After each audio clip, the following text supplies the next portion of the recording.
Hello guys, FMGCR. കഴിഞ്ഞ കുറച്ച് ദിവസങ്ങളായിട്ട് എൻ്റെ ജൂനിയേഴ്സും ഫ്രണ്ട്സൊക്കെ എന്നോട് ചോദിക്കായിരുന്നു, എൻ്റെ പുതിയ വീഡിയോ ഇല്ലേ, ലാസ്റ്റ് 10 days, ലാസ്റ്റ് 5 days എന്നുള്ള രീതിയിൽ വീഡിയോസ് ഒന്നും ഇല്ലേ എന്നൊക്കെ ചോദിക്കായിരുന്നു. അപ്പോൾ ഞാൻ അവരോട് പറഞ്ഞത്, ഞാൻ വീഡിയോ സീരീസ് സ്റ്റാർട്ട് ചെയ്യുന്ന സമയം it was too late to give a guidance, ഒരു സജഷൻസ് കൊടുക്കാനൊക്കെ. അവർ ഫോളോ അപ്പ് ചെയ്യുന്ന ഒരു സ്ട്രാറ്റജി, അതിൻ്റെ കൂടെ അവരുടെ ഷൂസിൽ ഒരിക്കൽ ഉണ്ടായ ഒരാൾ എന്നുള്ള രീതിയിൽ എന്തൊക്കെ മിസ്റ്റേക്സ് വരാൻ സാധ്യതയുണ്ട്, എവിടെയൊക്കെ മിസ് ഔട്ട് ആയി പോകാൻ സാധ്യതയുണ്ട് എന്നുള്ളത് മനസ്സിലാക്കി കൊടുക്കാമെന്ന് മാത്രമായിരുന്നു എൻ്റെ ഉദ്ദേശം. ഇന്നിപ്പം എനിക്കറിയാം, എൻ്റെ പല സുഹൃത്തുക്കളും എക്സാം സെൻറ്റേഴ്സിലേക്ക് പോയിക്കൊണ്ടിരിക്കുകയായിരിക്കും. പല പല ജില്ലകളിലായിരിക്കും എക്സാംസ് കാര്യങ്ങളൊക്കെ.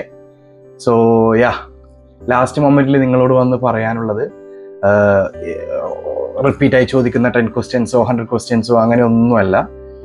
സിലബസുകളൊക്കെ നമ്മൾ പഠിച്ചു, നമുക്ക് പറ്റുന്നത്ര നോളജുകൾ നമ്മൾ ഗെയിൻ ചെയ്തെന്നാകുമ്പോഴും ഇനി നമ്മുടെ കയ്യിലല്ല എന്നുള്ളൊരു സംസാരം ഇപ്പം വരാറുണ്ട്. നമുക്ക് പഠിക്കാനുള്ളതൊക്കെ നമ്മൾ പഠിച്ചു, ഇനിയൊന്നും നമ്മുടെ കൈമലല്ല. നമ്മുടെ കയ്യിൽ ഇനിയുള്ള ഒരേ ഒരു കാര്യം എന്ന് പറയുന്നത് നമ്മുടെ കോൺഫിഡൻസ് ആണ്. You should be very very very confident that you will crack this exam no matter what. അത് ഉണ്ടായിരിക്കണം നിങ്ങളെ. നിങ്ങൾ എക്സാം ഹാളിൽ കയറുമ്പോൾ തന്നെ എന്നെ കൊണ്ട് ഇത് പറ്റൂല എന്നുള്ള ആറ്റിറ്റ്യൂഡ് വെച്ച് കയറിയാൽ I don't think you can survive out there. So be confident. എനിക്കറിയാം, എനിക്ക് പേഴ്സണലി നല്ല രീതിയിൽ അറിയാം, നല്ല രീതിയിൽ തറലി സിലബസുകളൊക്കെ മനസ്സിലാക്കി മോക്ക് ടെസ്റ്റുകളിലൊക്കെ നല്ല റാങ്ക് വാങ്ങിയിട്ട് എക്സാം ഹാളിൽ പോയിരുന്നിട്ട് പാനിക്ഡ് കയ്യിൽ നിന്ന് 1-2 മാർക്കുകൾക്ക് എക്സാം കിട്ടാതായിപ്പോയ ആൾക്കാർ എനിക്ക് പേഴ്സണലി അറിയുന്ന ആൾക്കാരുണ്ട്.